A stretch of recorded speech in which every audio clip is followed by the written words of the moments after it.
Living in America right now feels like a punishment. You wake up already behind, you go to work just to stay broke, and you watch the cost of everything rise while your paycheck doesn't move an inch. Groceries are a luxury, rent is robbery, healthcare is a joke, and somehow we're the ones blamed for not budgeting better. People are working 2, 3 jobs and still choosing between food or gas. Families are crammed into apartments because buying a house became a fantasy. You can't afford to get sick, you can't afford to rest, you can't afford to exist. But they keep telling us the economy's strong. Strong for who? Because it sure as hell isn't the people doing the work. We're out here treading water while billionaires build rockets, politicians trade stocks, and corporations raise prices just because they can. We were promised opportunity, we got survival. And what makes this worse is watching people blame themselves. Like somehow you failed because you can't afford a 1 bedroom anymore. Like you didn't do enough when the truth is the math just stopped adding up years ago. They told us to work harder, but never told us they'd change the finish line. This isn't a country full of lazy people. It's a country full of exhausted ones. Simple as that. And that's true because people are tired of doing the same thing over and over again without getting a different result. Hey, beautiful people, welcome to my YouTube channel. Thank you for stopping by. So, all credit goes to the creators in these videos, guys. Life in the US is supposed to look easy from the outside. People imagine comfort, opportunities, and that's in quotes American dream. But when you live there, you see the hidden layers, bills everywhere, rents rising every year, cost of groceries rising every month, people working 2, 3 jobs just to stay afloat. And Americans complain not because they are lazy, but because the system feels heavy. Healthcare is too expensive, childcare is impossible to afford, even basic things like car insurance, housing, and food keep climbing non-stop. And the worst part is that you can work hard and still feel like you're going nowhere, guys. They say it feels like a treadmill. I mean, they are moving, but they are not progressing. They are stuck at the same point, and the cycle continues over and over again. Let's see what these creators have to say. I'll see you soon. The cost of living in this country is currently, it's not going to be, it is currently unsustainable. And there are people that they know this, but then they'll still look at somebody else that's struggling and then tell them they're not doing good enough. I want you to imagine somebody that makes $75,000 a year. That's a pretty high up wage in terms of like top earners in this country, $75,000 a year. And we're going to go through some things here. This is a person with no debt outside of a car. And please don't hit me with the you can go buy a car for. Shut up. You can't. Shut up. Stop saying ridiculous things. An entry level decent car is $30,000. So this person who puts $200 a month into insurance and they pay 5% into their 401k because shut up, people should be able to put money into their retirement. Because if you're not doing it now, you're never going to get to start doing it later. So after those two things come out of their paycheck and their taxes are paid, they bring home $53,850 a year from a $75,000 paycheck. Average rent in my state for a 1-bedroom apartment, because an adult should be able to live by themselves, $1,700. That car payment at 6% for an entry level, very reasonable sedan, nothing fancy. That car payment's $579 a month. Car insurance, $240 or so a month for a lot of vehicles in this day and age. You're a young person, you've got a nice job, but the insurance companies still want to screw you over. Food. You only cook at home. You never, ever go out. You only cook at home and you only eat decent quality food because a human being should be allowed to eat decent quality food. You pay $879 a month for that. You spend $250 a month in gas. You wear and tear on your car $100 a month. $80 for your phone, $80 for your internet, $175 a month for your electricity, $70 for your water, $20 for your cash. You make 75 grand a year, and outside of a car payment, you have zero debt. Do you know how much money you have left over annually at a $75,000 wage? You do nothing. You don't own a Netflix. You don't go out on a date. You don't pay to go to a park. You don't go watch a movie. You do nothing. If you can't find it on the internet for free, you don't get to do it. If you can't cook it at home for your $800, you don't get to do it. You have $3,700 left over annually. That's like $320 a month. And there's going to be, well, that's $300. Shut up. Shut your stupid, contrarian, edgelord mouth. That's not a doctor bill, because God knows, just because we have insurance doesn't mean that we don't still pay far out the ass when we go to the doctors. People like to be entertained. They want to date. They want to.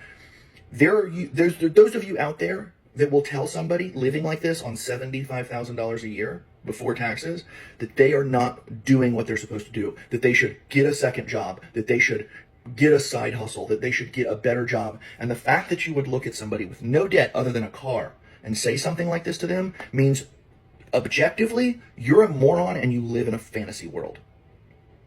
This is unsustainable. I mean, this man has just broken every single thing down. And the summary is that it's unsustainable. And the question is that how far can people stretch? How far exactly can they go before they reach their elastic limits, before they reach their breaking point? Because people in the US are always stressed, right? Not just in the US, but I mean in this context, they are always stressed, they are always rushing. There's no real break, there's no time to breathe. Once you are done with your first job, you are moving on to the second job, and God help you, you have a third job. So it's always, a circus going round and round and round. And at the end of the month, it's not as if you have a lot of money to show for it. So the deal is that there's no break, there's no time to breathe, because your paycheck, goes fast and fast and fast, and your bills also do not stop. So you're expected to survive, you're expected to succeed, you're expected to look perfect and still smile through everything. And many Americans are complaining about mental health, not because they want attention, but because life is genuinely draining them. Just God help you, you have an emergency, you have a medical emergency. That alone can put you in debt for years. Losing a job can make one homeless, and the rent is so high that even professionals can barely pay for a one-bedroom apartment. And every day feels like you are fighting for your life. You are fighting to keep your head above the water. It can be so frustrating. And that pressure, guys, it breaks people. You hear it in their voice, you hear it in their tone, you hear the frustration, you hear the exhaustion, you hear the fear, guys. November 16th, 2025, Moody's has declared almost half of the states in our country are in a recession, officially, by definition. And of those half of them are red states who voted for Donald Trump. Many of the blue states are the ones that surround Washington, D.C., and had a lot of federal workers that were let go. And Moody's says that the recession is due to the tariffs, stricter immigration policies that, number one, are creating labor shortages, but also, number two, it's a loss of tax base, because whether Trump supporters want to believe it or not, even undocumented workers pay taxes. Just can't get through their heads. So that loss of tax base is helping to drive the recession. The federal jobs cuts, which are causing high unemployment rates in these 23 states, no new job growth, or very slow hiring. Okay?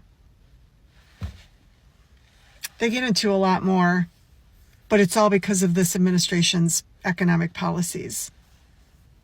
So here we are. But at least we got that ballroom, and at least Donald Trump is throwing these extravagant parties on your dime and my dime. I got a letter recently that my property taxes are going to go up $600 a year from now on. I got a letter that my homeowner's insurance is going up $60 a month. My propane company sent me a letter that my propane is going to double this year. They just came and filled up my tank. It was $1,000.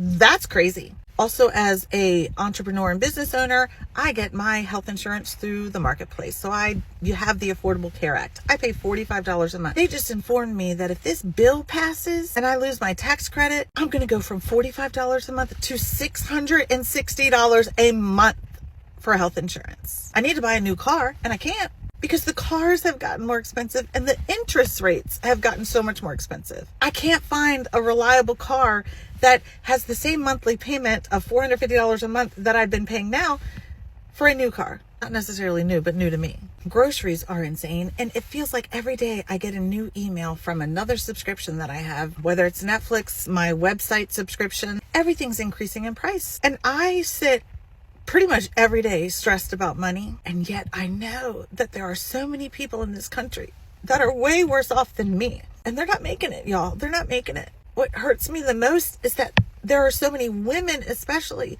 that just cannot afford to leave abusive homes and they have to stay in it because of this economy. So are we great again, America? Like, is this what you voted for? Meanwhile, they all sit there in DC, not feeling any of these pressures, not doing anything about it, not giving a shit about the American people. I have been extremely poor and I have been extremely wealthy. And I know from firsthand experience that the wealthy people don't notice it. And most people are pretty self-absorbed and aren't thinking about other people anyway. So we got to talk about this more. We got to raise hell. We have to let DC know that this is not acceptable. Regardless of your party, we have got to help each other. The biggest complaint is that the dream no longer matches reality. People are saying that they expect a better life, but many of them are just found trapped in the cycle of working endlessly with little peace, right?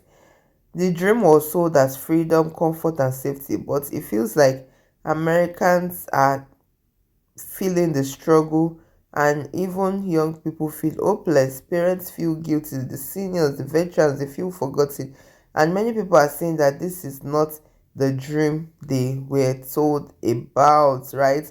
They said they were promised opportunities and now it's squeezing the very people that built it. That's why Americans are speaking up, because they are saying the struggle is real, the pressure is heavy, and the dream is slipping away right in front of their eyes. Guys, let me know your thoughts about this in the comment section. How do you feel living in the United States? Do you feel exhausted? Do you feel choked up? I really want to hear from you. And if you have found value in this video, don't forget to like, share, and subscribe. And I'll see you in my next video. Please stay safe. Mental health is important.